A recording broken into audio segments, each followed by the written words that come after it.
Okay, this is chapter 7.6, Finding Dimensions of Prisms. I wanted to talk real quick about what we've discussed in the past, and you guys have heard this before, that you have a distance from point A to point B, and that distance, is a straight line, usually. And we can do curves, but we're doing straight lines today. And you might say, oh, well, this is 3 feet. It's something you can measure. We start doing other shapes, rectangles and stuff. We get into perimeter, and we have to measure around. Or we get into area, and we have to measure the inside.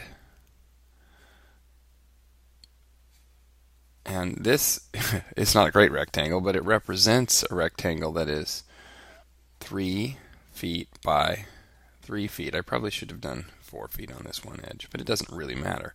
What we can see is that if this is 3 feet and this is 3 feet, our inside, we count up the squares, is 9. And the area equals length times width, which is 9 feet to the second power. But today we're kind of talking about volume. Volume ends up being similar, but it ends up being length times width times height. And the book, your textbook, page 314, which this is a little picture from, gives us kind of an example of what to look like.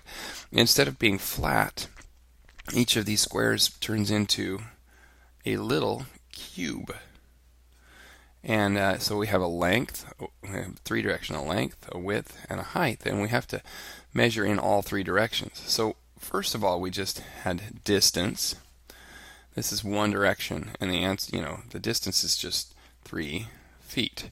When we start working on area, we have 2 directions, length and width, and we get 3 feet to the second power, and we say squared because we're measuring in 2 directions. When we start doing volume, we have length times width times height, and we have 3 directions, so the units end up being to the third power, and we often call that cubed. So instead of feet to the second power or squared, it's going to be feet or inches or centimeters to the third power or cubed. And you can see what it looks like here. How many cubes do you need to fill the box? Well, you've got one layer on the bottom, and the bottom layer has 12. It's 4 times 3. But there's a second layer, and so there's another 12. So really what you end up doing is multiplying, not by 3. You've got 4 cubes wide by 3 cubes long, or the other length and width, and you have 2 stacks of them. And this is multiplying by the height. You have one whole stack here, and when you add a second one, you multiply by 2. And so there's 12 on the bottom, and there would be 24 altogether. And so the feet would be 24 feet cubed to the third power. Now, I don't know that this is feet. It might be. It's just 12 cubes.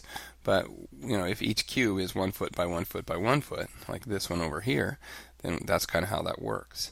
So find the number of cubes it takes to fill the box. So the top layer is 1, 2, 3, 4, 5 by 1, 2, 3. It's 5 by 3. But the height is by 2. And then when you multiply that all together, you can do 5 times 3 is 15, times 2 is 30. Or you could actually switch these and do 5 times 2 is 10. And then multiply that by 3, and you still get 30. And it's 30 units cubed. And here you have 3 by 3 by 3. So the area, sorry, not the area, it's the volume. The volume equals length times width times height equals 3 times 3 times 3 equals 27 units, and you can just use a U, to the third power, units cubed. And that's just basically how that works. These are called prisms, and it's a rectangular prism. A prism is anything that has length. This is just a well, let's get a new page. This is just a square, but if I add length to it, this isn't going to be pretty. If I add length to it, it becomes a prism. And this is a rectangular prism. So you get a rectangle on the bottom or a square on the bottom, and then you make it tall, or you stretch it out along this direction, and it becomes a prism. If you were to do, say, the same thing with a triangular shape, and you were to stretch it long, then what you'd create would be a triangular prism. So this idea of stretching the length is what makes a prism. You could have an octagonal prism or a pentagonal prism, which would be sort of a five-sided figure that you stretch out long, and it becomes the end shape is it's the first word, octagon, and then because it's a prism, it's stretched out long, and you call it that. So we have rectangular prisms today, and you're just finding volume of those. And you simply just have to remember the formula: volume equals length times width times height. And then when you find a shape, check out the dimensions. Might have 7 meters by 4 meters by 5 meters.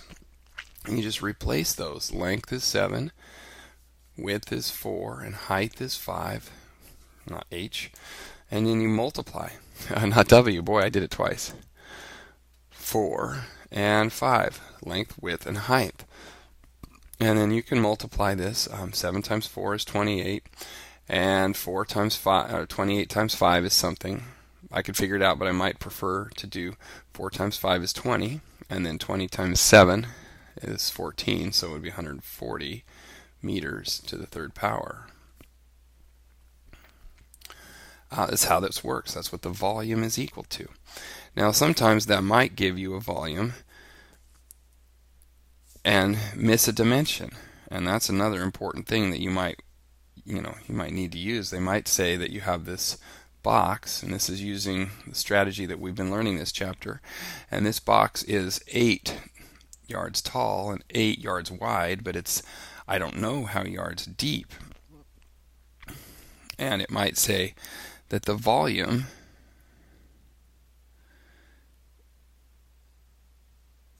let me figure out what the volume is. I made up a problem and I don't know the answer. Oh, well, I guess we'll use something easy. The volume is equal to 640. Okay, and they want us to figure out what x is. So we start with our volume formula. Volume equals length times width times height, and we plug in the things that we know. And this time we know the volume, it's 640, and we don't know the length, but we do know the width and the height. So it would be 8 times x, or it might be better to use the letter that stands for the L, but it starts looking like a 1, and I worry that you guys will get confused. This is an L. 8 times length. And so then we'd simplify just a little bit by multiplying our two 8s to get 64. And then we have to divide by 64 on both sides. And then this 64 cancels out, so that h is equal to 640 over 64. And most of you guys will figure out right away that that's 10. If you multiply 64 times 10, you get 640. And so the h is 10. I suppose we could say feet or units, and that's how you do it. So you've got to be able to do it both ways, and it should be a pretty easy assignment if you understand how to solve if you're given 2 of them but not the third, or 3 of them but not the fourth. And we'll just use this method we've been doing for the last week or two. Good luck.